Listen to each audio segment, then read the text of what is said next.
മാന്യ പ്രേക്ഷകർക്ക് നമസ്കാരം. നമ്മുടെ കേരള പബ്ലിക് സർവീസ് കമ്മീഷൻ ക്രൂരമായി ദുരുപയോഗം ചെയ്യപ്പെട്ടതായിട്ട് ഈ സമീപകാലത്തെ ചില സംഭവങ്ങൾ സൂചിപ്പിക്കുന്നു. പബ്ലിക് സർവീസ് കമ്മീഷൻ എന്നത് ഒരു ഭരണഘടനാ സ്ഥാപനമാണ്.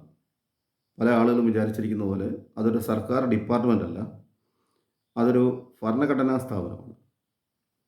ഒരു സംസ്ഥാനത്ത് പ്രവർത്തിക്കുന്ന വളരെ പ്രധാനപ്പെട്ട ഒരു കോൺസ്റ്റിറ്റ്യൂഷണൽ ബോഡിയാണ് പബ്ലിക് സർവീസ് കമ്മീഷൻ എന്ന് പറയുന്നത്. നമ്മുടെ ഭരണഘടനയിൽ ആർട്ടിക്കിൾ 315 മുതൽ 323 വരെയുള്ള ഭാഗത്താണ് പബ്ലിക് സർവീസ് കമ്മീഷനെ പറ്റി പ്രതിപാദിച്ചിരിക്കുന്നത്. ആർട്ടിക്കിൾ 315 അനുസരിച്ച് എല്ലാ സംസ്ഥാനങ്ങളും ഒരു പബ്ലിക് സർവീസ് കമ്മീഷൻ രൂപീകരിച്ചിരിക്കണം. 316 അംഗങ്ങളുടെ നിയമനമാണ്. സാധാരണ പബ്ലിക് സർവീസ് കമ്മീഷനിൽ മന്ത്രിസഭയുടെ ശുപാർശ പ്രകാരം ഗവർണറാണ് ചെയർമാനെയും മെമ്പർമാരെയും നിയമിക്കുന്നത്. ഇവരെ നിയമിച്ചു കഴിഞ്ഞാൽ ഇവർക്ക് വലിയ സംരക്ഷണം, ഭരണഘടനാപരമായിട്ടുള്ള വലിയ സംരക്ഷണമാണ് നൽകുന്നത്. പെട്ടെന്ന് ഈ അംഗങ്ങളെ പുറത്താക്കാനോ അല്ലെങ്കിൽ സസ്പെൻഡ് ചെയ്യാനോ ഒന്നും കഴിയില്ല. ഇത്രമാത്രം വലിയ അധികാരം കൊടുത്തിരിക്കുന്നത് വളരെ നിഷ്പക്ഷമായ രീതിയിൽ പ്രവർത്തിക്കാനും അതുപോലെ തന്നെ സ്വജന പക്ഷപാതങ്ങൾ ഉണ്ടാകാതിരിക്കാനും രാഷ്ട്രീയ സ്വാധീനം ഉണ്ടാകാതിരിക്കാനും ഒക്കെയാണ്. ഒരിക്കൽ രംഗത്തെ നിയമിച്ചു കഴിഞ്ഞാൽ അതിനെ പുറത്താക്കാൻ വളരെ സ്ട്രിക്റ്റായിട്ടുള്ള മാനദണ്ഡങ്ങളാണ്. രാഷ്ട്രപതിക്ക് മാത്രമേ ഒരു PSC മെമ്പറെ അല്ലെങ്കിൽ ചെയർമാനെ പുറത്താക്കാനുള്ള അധികാരമുള്ളൂ. എന്നാൽ ഗവർണർമാർക്ക് PSC അംഗങ്ങളെ സസ്പെൻഡ് ചെയ്യാനുള്ള അധികാരമുണ്ട്. അത് രാഷ്ട്രപതിക്കാണെങ്കിലും ശരി തന്നെ, ഗവർണർക്കാണെങ്കിലും ശരി തന്നെ, ഇവരെ സസ്പെൻഡ് ചെയ്യണമെന്നുണ്ടെങ്കിൽ ആവശ്യമായ കാരണങ്ങൾ വേണം, മതിയായ കാരണങ്ങൾ വേണം.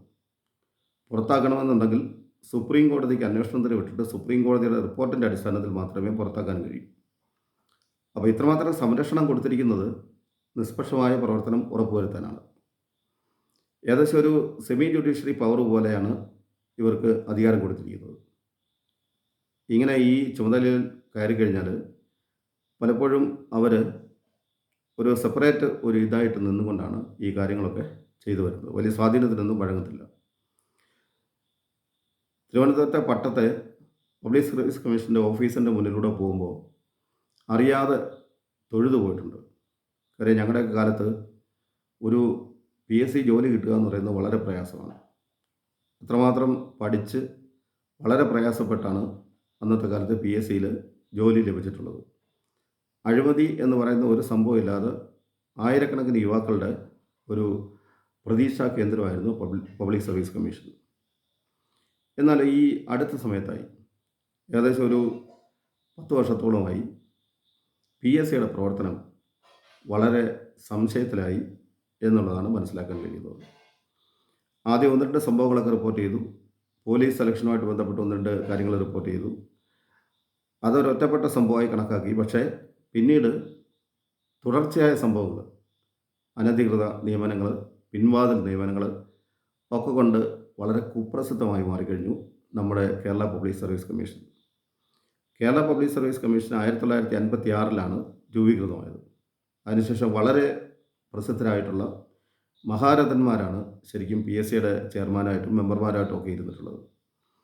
എന്നാൽ ഈ സമീപ സമയത്തായി യാതൊരു മൂല്യവുമില്ലാതെ എന്ത് വൃത്തികേടും കാണിക്കുന്ന ഒരു സംവിധാനത്തിലേക്ക് മാറപ്പെട്ടു.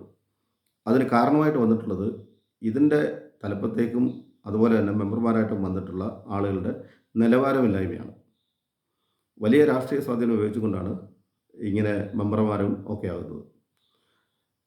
അപ്പോൾ അതുകൊണ്ട് തന്നെ അവർ രാഷ്ട്രീയ സ്വാധീനങ്ങൾക്ക് വഴങ്ങും. PSC തരംതാണു പോയത് ഒരു ജനതയുടെ തന്നെ വികാരത്തിന് വലിയ മുറിവ് ഏൽപ്പിച്ചിരിക്കുകയാണ്.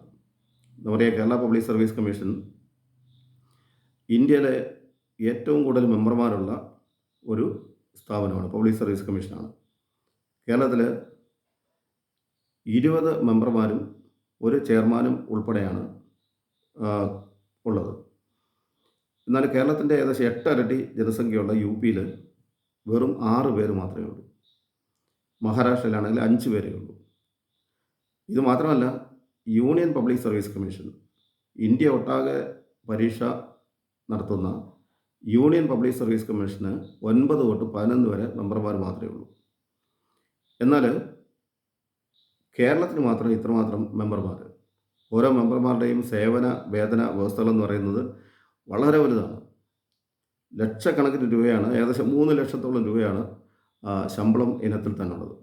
പിന്നീട് അവരുടെ TA, വാഹന സൗകര്യം, അതുപോലെ തന്നെ യാത്രാബത്ത, പിന്നീട് മെഡിക്കൽ സൗകര്യങ്ങൾ, പെൻഷൻ ആനുകൂല്യങ്ങൾ, അങ്ങനെയുള്ള എല്ലാ ആനുകൂല്യങ്ങളും ഇവർക്ക് നൽകിയിട്ടുണ്ട്. ഇത്രമാത്രം ആനുകൂല്യവും കൈപ്പറ്റി, ഇത്രമാത്രം ഭരണഘടനാ സുരക്ഷിതത്വവും നൽകി ചുമതലയേൽക്കുന്ന PSC മെമ്പർമാരുടെയും ചെയർമാന്മാരുടെയും അധപ്പതനം വളരെ ദയനീയമാണ്. ഇത് മാറേണ്ട കാലം അതിക്രമിച്ചിരിക്കുന്നു. ഇനിയെങ്കിലും ഇത്തരം തെറ്റുകൾ പബ്ലിക് സർവീസ് കമ്മീഷൻ ഉണ്ടാകാതിരിക്കട്ടെ എന്ന് പ്രാർത്ഥിച്ചുകൊണ്ട്